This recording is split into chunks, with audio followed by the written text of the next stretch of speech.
Let's play America's new favorite game, Stupid or Strategic. I'm Ethan Blake, and tonight we analyze the latest verbal gymnastics, moral grandstanding, and intellectual free falls committed by the usual suspects. Spoiler alert, it's mostly stupid. But I'm here to turn their scripted virtue signaling into unscripted hilarity. From press conferences that feel like improv classes, to influencers mistaking microphones for microphones of truth.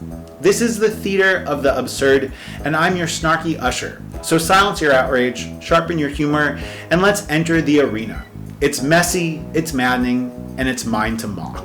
Giant robotic tripods could be vaporizing New Jersey. Democrats would point out how the death lasers were disproportionately affecting low-income communities and people of color. And AOC would tweet, "Stop demonizing the Martian X community." I think this word equity has come into the language in the last few years, and before that we didn't hear it a lot. And I think a lot of people hear equity and they hear equality. Like it's the same word, and it's not the same word in the same concept. So how would you differentiate between equity and equality? Well, equality, we talk about, I don't know what the answer to that is. Many Democrats are hoping for a Bernie Sanders AOC ticket in the 2028 presidential race, but Bill Maher isn't convinced. The outspoken comedian argues that a Sanders-AOC duo wouldn't perform better than the Harris-Walz ticket. He made his case with strong arguments and backed it up with some sharp facts during a fiery monologue. We've got all the receipts to prove it. If you haven't hit that subscribe button yet, now's the time, because we're about to break it all down. What do you think of the fact that the people who are getting the big crowds right now are AOC and Bernie Sanders? They're going around the country. Thank you, there's that same guy. I call him the always wrong guy. Okay, but I feel like, big crowds, again, the shiny object that the Democrats chase it's not about the big crowds that come out to you when you're talking in a festival or wherever they are. I think it's because I think Bernie showed up at Coachella. That must have been fun for the fans. It's who shows up on Election Day. And I just don't see that's the ticket. I mean, Cory Booker, I know you've worked with him. I like Cory a lot from my home state of New Jersey. Made a speech for 25 hours. Again, just whacking each other off. This is just not what's going to get the job done. Bill Maher didn't waste a moment shutting down the Sanders-AOC fantasy ticket. Sure, Bernie Sanders and Alexandria Ocasio-Cortez are drawing massive crowds, and recent polls even place AOC right behind Kamala Harris in the race for the Democratic nomination. To be fair, AOC hasn't officially announced any intention to run, but that didn't stop Maher. Known for his sharp political takes, including early predictions about Biden's possible exit from the race, Maher went full scorched earth, dismantling the Sanders-AOC dream before it could even get off the ground.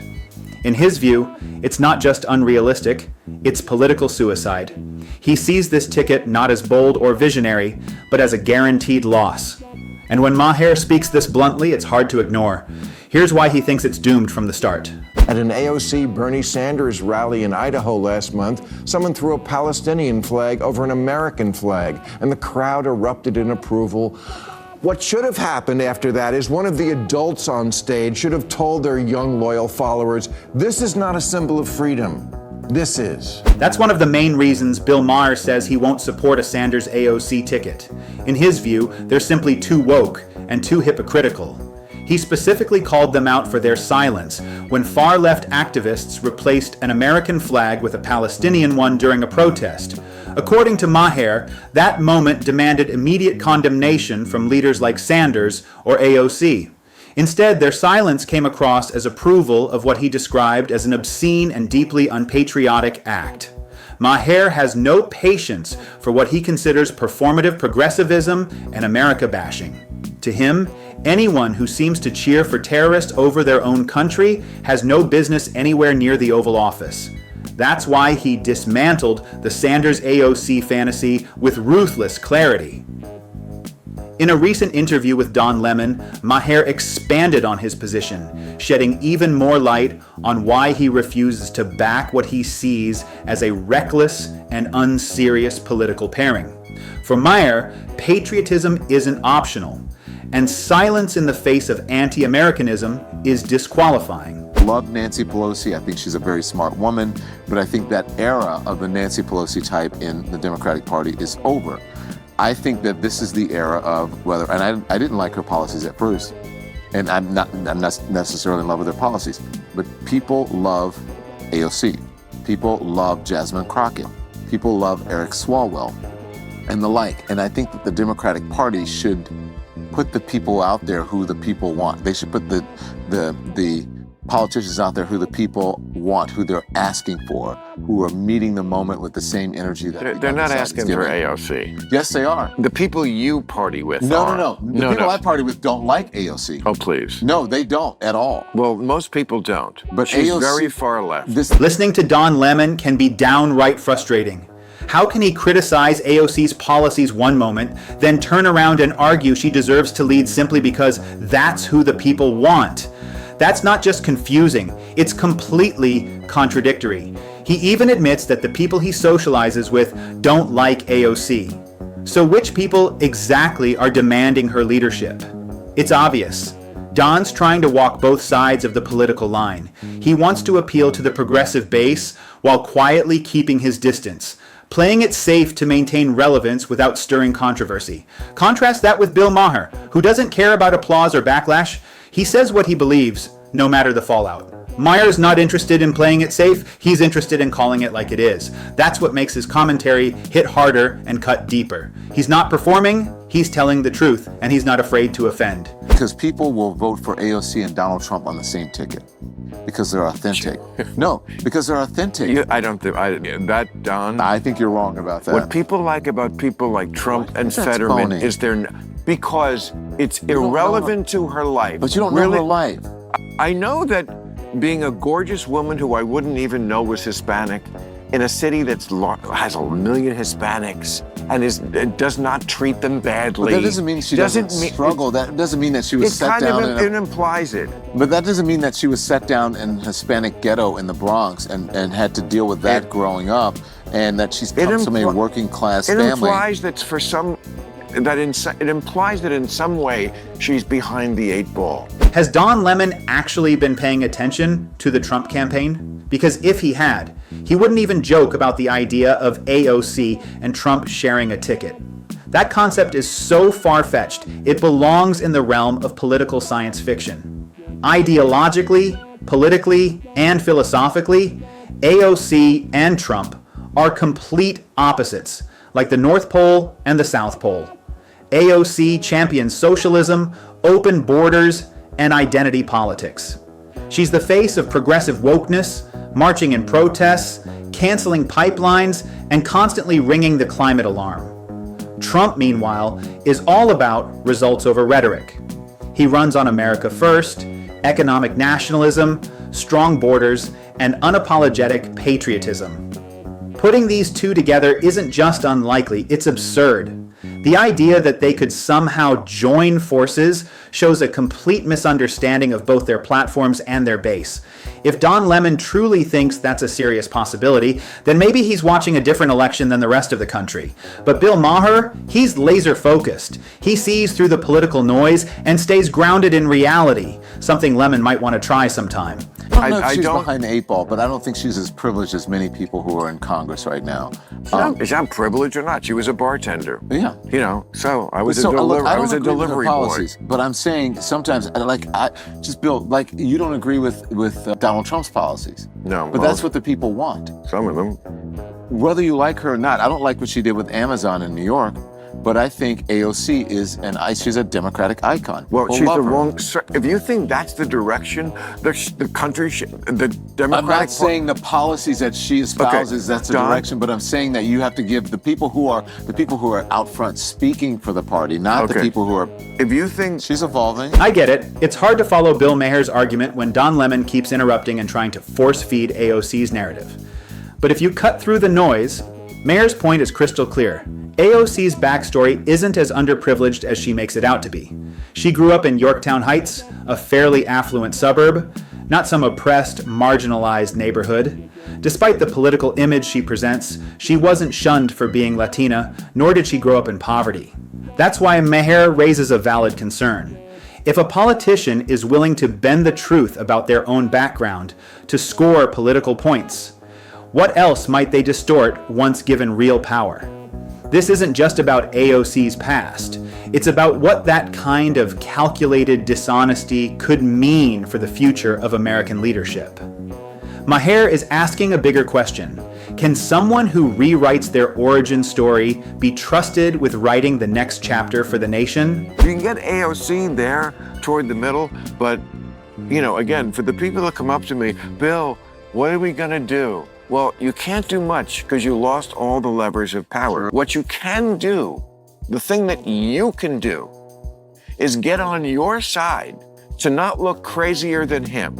That's all you can do. Now go back to your $800 4-plate dinner while you're worrying about how the world is going to end. What do you say? You don't want to look as crazy as he does? That's the only thing liberals can do. Just don't do shit that makes people go, oh, Trump, he's just crazy, but at least he doesn't. Honestly, I don't believe AOC would ever shift her policies to become more moderate or grounded, because that's just not who she is. Her entire political identity is rooted in progressive, often radical ideals, and walking that back would mean abandoning the very foundation that propelled her into the national spotlight. But this isn't just about AOC. It's about the broader direction of the Democratic Party. After hearing the rhetoric from the party's leadership, it's clear they've fully embraced the woke agenda. From extreme climate policies to open borders and identity politics, this is now the mainstream within the party. AOC is no longer the outlier. She's the symbol of where the Democrats are headed. Any attempt to change course would not only alienate her base, but also contradict the core of her political brand. The reality is simple. AOC can't change without losing her credibility. And more importantly, she won't. Because doing so would unravel everything she claims to stand for. Giant robotic tripods could be vaporizing New Jersey. Democrats would point out how the death lasers were disproportionately affecting low-income communities and people of color. And AOC would tweet, "Stop demonizing the Martian X community." Like Bill Maher, I genuinely believe the DNC would be wise to avoid a Sanders-AOC ticket. While Bernie Sanders has a loyal and passionate following, he lacks broad appeal with mainstream America. His ongoing crusade against the so-called oligarchy often feels disingenuous, even hypocritical. Critics are quick to point out that Sanders, despite railing against billionaires and corporate power, has thrived within the very system he condemns. He owns multiple homes, lives comfortably, and has been a fixture in Washington for decades. That kind of disconnect doesn't play well with middle America. Pair him with AOC, whose progressive positions are seen as polarizing, and you end up with a ticket that may fire up the far left but pushes away moderates and independents, the very voters needed to win a national election. In today's deeply divided political landscape, running on a platform that alienates the center is a losing strategy.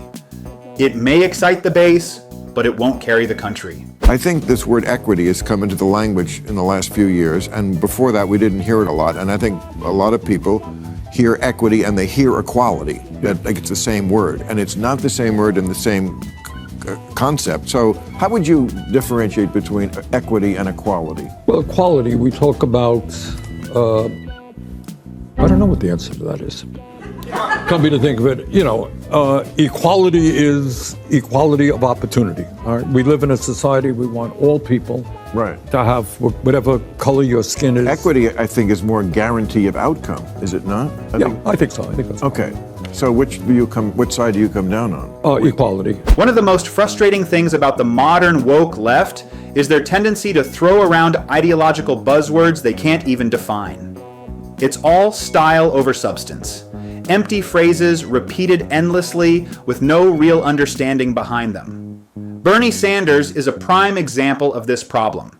He proudly identifies as a democratic socialist, though many of his views stray deep into the territory of full-on communism. A term he constantly uses in speeches is equity. He's made it a central part of his platform. But when asked in a live interview to define what equity actually means, Sanders froze. No clarity, no concrete answer, just vague, recycled rhetoric. The moment was so awkward that Bill Maher had to jump in and rescue him from complete embarrassment. This is the core issue. If you're promoting an idea but can't even explain it, why should anyone trust you to execute it on a national scale? Vague talking points aren't leadership.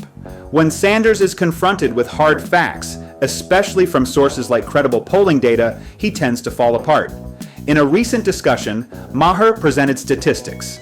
Nothing sensational, just numbers from verified polls. Instead of responding with facts or counter-arguments, Sanders dodged the point, trying to pivot the conversation elsewhere. But Maher wasn't letting it go. He continued pressing, and it quickly became clear just how shallow Sanders' arguments were when examined closely. Even more revealing is the growing distance between Sanders and his own party. The Democratic establishment no longer seems fully aligned with his brand of socialism. For instance, a large majority of Democrats in Congress recently voted to increase military spending, something Sanders has long opposed. This kind of division signals more than just a policy disagreement.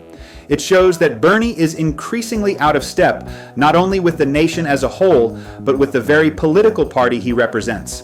His message might still resonate with the far-left base, but the broader electorate, and even his fellow Democrats, appear to be moving in a different direction. When slogans replace substance and ideology trumps practicality, trust quickly erodes. And that's exactly what's happening to Sanders now. I know you were advocating at the Supreme Court, I think it was last week, right? Because, or maybe it was this week, that the Supreme Court is looking at Biden's giveaway to people who own debt. Giveaway is your term, not my term. Well, they have college debt. Loan, yeah. Okay, and we're going to give them money. We're going to forgive debt. Well, we're arguing about the same thing, but there was no argument. We're giving the money away. Here is the rewritten 260-word version in English, keeping the original meaning and tone intact. Honestly, if the Democratic National Committee decides to endorse an AOC Sanders ticket for 2028, it could lead to yet another political catastrophe for the party.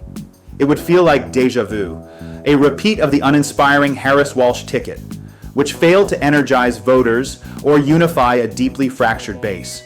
While AOC and Sanders might stir excitement among far-left progressives on Twitter and college campuses, they simply don't connect with middle America, independents, or traditional Democrats. These voters are looking for steady leadership, not ideological experiments or radical promises. A ticket like this would push away moderates, business-minded citizens, and working-class Democrats who are already growing skeptical of the party's increasingly extreme direction. Even worse, it would hand Republicans a gift-wrapped target. Two candidates who have openly supported policies seen as fringe by mainstream voters. If the DNC truly wants to stay competitive in 2028, doubling down on a far-left agenda would be a strategic misstep. It's a surefire way to lose a national election. And that wraps up today's video. If you enjoyed our fiery take, don't forget to hit the like button and subscribe for more bold, no-nonsense content. Share it with your friends so we can dismantle the woke empire together. Thanks for watching, and we'll see you in the next one.